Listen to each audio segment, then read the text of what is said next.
ಜಾಗತಿಕ ಸ್ಥಿತಿಗತಿಗಳ ಆಧಾರದ ಮೇಲೆ ಎಲ್ಪಿಜಿ ದರದಲ್ಲಿ ಏರಿಕೆಯಾಗಿದೆ ಎಂದು ಕೇಂದ್ರ ಸಚಿವ ಪ್ರಹ್ಲಾದ್ ಜೋಶಿ ದಾವಣಗೆರೆಯಲ್ಲಿಂದು ಹೇಳಿದ್ದಾರೆ. ಮಾಧ್ಯಮಗಳ ಪ್ರಶ್ನೆಗೆ ಪ್ರತಿಕ್ರಿಯಿಸಿದ ಅವರು, ವಾಣಿಜ್ಯ ಎಲ್ಪಿಜಿ ಸಿಲಿಂಡರ್ಗಳ ದರ ಏರಿಕೆ ಕಂಪನಿಗಳ ನಿರ್ಣಯವಾಗಿದೆ. ಹಿಂದಿನ ಕಾಂಗ್ರೆಸ್ ಸರ್ಕಾರದ ಅವಧಿಯಲ್ಲೂ ದರ ಏರಿಕೆ ಮಾಡಲಾಗಿದೆ.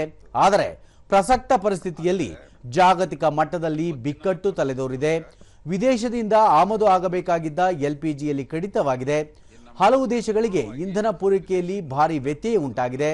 ಹಾರ್ಮುಜ್ ಜಲಸಂಧಿಯಲ್ಲಿನ ಸಮಸ್ಯೆಯಿಂದಾಗಿ ದೇಶೀಯ ಇಂಧನ ಉತ್ಪಾದನೆಗೆ ಆದ್ಯತೆ ನೀಡಲಾಗಿದೆ ಎಂದು ತಿಳಿಸಿದರು. ಆದಾಗ್ಯೂ ವಿದೇಶಿ ಇಂಧನದ ಮೇಲೆ ಹೆಚ್ಚಾಗಿ ಅವಲಂಬನೆಯಾಗಿರುವ ಕಾರಣ ಕಂಪನಿಗಳು ವಾಣಿಜ್ಯ ಸಿಲಿಂಡರ್ಗಳ ಬೆಲೆಯನ್ನು ಹೆಚ್ಚಿಸಿವೆ ಎಂದು ಸಮರ್ಥಿಸಿಕೊಂಡರು.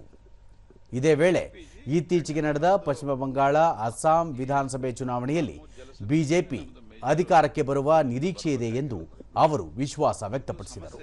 ಈ ಸಮಸ್ಯೆಗಳ ಮಧ್ಯೆ ನಾವು ಡೊಮೆಸ್ಟಿಕ್ ಉತ್ಪನ್ನವನ್ನು ಜಾಸ್ತಿ ಮಾಡಿ, ನಾವು ದೊಡ್ಡ ಪ್ರಮಾಣದಲ್ಲಿ ಉತ್ಪಾದನೆಯನ್ನು ಜಾಸ್ತಿ ಮಾಡಿ ನಮ್ಮ ಸಂಪೂರ್ಣ ಪ್ರಯತ್ನ ಇದರಲ್ಲಿ ನಡೀತಾ ಇದೆ. ಆದರೆ ಇದು ಹೊರತುಪಡಿಸಿಯೂ ಸಹಿತ 50% ಇವತ್ತಿಗೂ ನಮ್ದು ಇಂಪೋರ್ಟ್ ಡಿಪೆಂಡೆನ್ಸಿ ಇರೋದ್ರಿಂದ ಸಹಜವಾಗಿ ಕಮರ್ಷಿಯಲ್ ಬೆಲೆಯನ್ನ ಇವತ್ತು ಕಂಪನಿಗಳು ಏರಿಸಿದ್ದಾವೆ.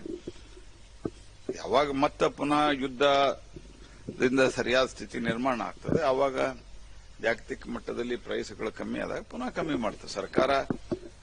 ಇಲ್ಲಿವರೆಗೆ ನಾವು ಬಹಳ ಪ್ರಯತ್ನ ಪೂರ್ವಕವಾಗಿ ಗ್ಯಾಸು, ಡೊಮೆಸ್ಟಿಕ್ ಗ್ಯಾಸು, ಪೆಟ್ರೋಲು, ಡೀಸೆಲ್ಗಳನ್ನು ಸಾಧ್ಯ ಇರುವಷ್ಟು ಮಟ್ಟಿಗೆ ನಾವು ಅದನ್ನು ಕಂಟ್ರೋಲ್ದಲ್ಲಿ ಇಟ್ಟಿದ್ದೇವೆ.